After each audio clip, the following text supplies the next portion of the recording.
الصلاۃ والسلام علی رسول الکریم۔ ایک دوست نے سوال کیا ہے کہ اس کا ہمسایہ بہت شریر ہے جو کہ انہیں بہت زیادہ تنگ کرتا ہے، تو اس سے بچنے کا کوئی وظیفہ بتائیں۔ اسی طرح ایک بہن کا بھی سوال یہ ہے کہ ان کی ہمسائی انہیں بہت زیادہ تنگ کرتی ہے اور ان کی زندگی کو اجیرن بنائے ہوا ہے، تو اس سے بچنے کے لیے کوئی وظیفہ بتائیں۔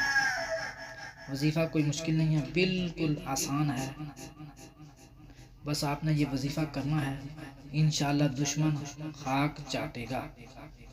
وظیفہ یہ ہے کہ جسے کوئی شخص تنگ کرتا ہو، بد کردار تنگ کر رہا ہو، بدنامی اور رسوائی کا شدید خطرہ ہو، تو اس سے پیچھا چھڑانے کے لیے اسم اللہ کا اسم یا حافظو کو 11 دن سورج ڈلنے کے وقت قبلہ رو ہو کر 888 مرتبہ روزانہ پڑھیں۔ مقصد میں انشاءاللہ کامیابی ہوگی، برے آدمی سے خلاصی